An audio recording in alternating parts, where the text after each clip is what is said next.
विधानसभा निवडणुकीच्या मतदान प्रक्रियेला खरं आज सुरुवाती झाली आहे। मी आता निफाडमध्ये आहेत। आपण जर बघितलं तर नाशिकमध्ये सध्या पाऱ्यामध्ये घसरण होत असल्याचं बघायला मिळतंय। निफाडमध्ये देखील तापमानाचा पारा जवळपास 10 अंशांवरती येऊन पोहोचलेला आहे। मात्र या थंडीमध्ये देखील नागरिक हे मोठ्या संख्येने घराबाहेर पडत आहेत, मतदार घराबाहेर पडत आहेत आणि त्यांच्याकडून मतदान हे केलं जात आहे।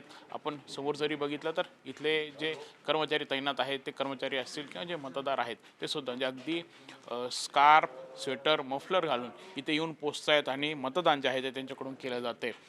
काही मतदार त्यांच्याशी आपण बोलूया। दादा, मतदान केलंय?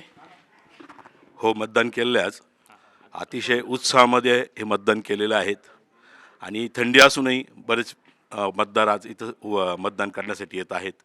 आनंद वाटला मला मतदान करताना।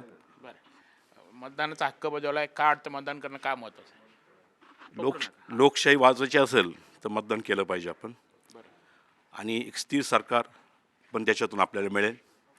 बस, बाकी काही बोलत नाही। ओके आंटी, कहाँ से हो आप? नेपाल से। निफाड से। इतनी ठंड लग रही है? अभी ठंडी है, आना भी जरूरी है। क्यों जरूरी है? क्या लगता है वोटिंग करना क्यों जरूरी है? हाँ, हाँ वही तो अपना हक तो पूरा करने का है ना। पण बघत आहोत का एक दादा देखील कान टोपी स्वेटर घालून इथे आलेले गुड मॉर्निंग। आज मतदान करायला आले, थंडी 100% मतदान राष्ट्रीय हक्क आहे आणि 5 वर्षातून आपला राग किंवा आनंद व्यक्त करण्याची संधी आहे। लोकशाही सुदृढ करण्याची संधी आहे। प्रत्येक मतदाराला आव्हान करतो, मतदान कराच। मतदानाशिवाय लोकशाही बळकट होऊ शकत नाही। नाहीतर विस्टन चर्चिलचं वाक्य खरं होईल, भारतातले लोक मूर्ख आहेत, त्यांना लोकशाही कळत नाही। दाखवून द्या जगाला, लोकशाही कळते आम्हाला, लोकशाही दाखवून देऊ। क्या बात आहे। आपण बघत आहोत खरं तर हे खरं जागरूक खरं असे मतदार आहेत। असं आपण मध्ये जरी आपण जर बघितलं तर हे बघा, एक खरं तर समोर आदर्श असं एक उदाहरण आहेत। हे दादा जे आहेत अक्षरशः काठी टेकवत सकाळी 7 वाजताच केंद्रावरती येऊन पोहोचलेले आहेत। काका, केलं मतदान? मतदान केलं?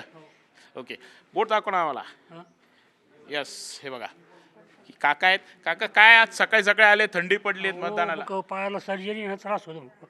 हां, काय झालं होतं? ऑपरेशन झालंय? ऑपरेशन झालं दोन्ही पायांचं। हां, हो, तरी देखील मतदानाला आले सकाळी थंडीमध्ये? थंडीमुळे काय महत्वाचं वाटलं? काही नाही, गर्दीमुळं म्हटलं नंबर लवकर लागल हां, असं, त्यामुळे लवकर आटपून जाईल। ओके, चालण्याला त्रास होतो थोडा, हां हां, बरं खालचा हां। थोडं पाहून चाललं लागतं। अनेक तरुण असतात की आज सुट्टी म्हणून बाहेर फिरायला जातात, मतदान करत नाही, त्यांना तुम्ही काय सांगू इच्छिता? नाही, त्यांना काय सांगणार, सगळ्यांनी मतदान हे आवश्यक आहे। एक सगळ्यांनी त्याचा हक्क हा बजावाच लागतो ना। 5 वर्षांनी मतदान येतं असं। खरं आहे की अशा प्रकारे आता मतदानाला सुरुवाती झाली आहे। उत्स्फूर्त प्रतिसाद खरं तर बघायला मिळतोय आणि थंडीमध्ये कुडकुडत येत नागरिक जे आहेत ते मतदान करतायत आणि NDTV मराठी देखील तुम्हाला हेच आव्हान करतायत की मतदान हा तुमचा हक्क आहे। एक मत खरं तर परिवर्तन करू शकते, बदल घडवून आणू शकते। त्यामुळे घराबाहेर पडा आणि मोठ्या संख्येने मतदान करा। कॅमेरा निकी पॉवर, प्रांजल कुलकर्णी, NDTV मराठी, निफाड।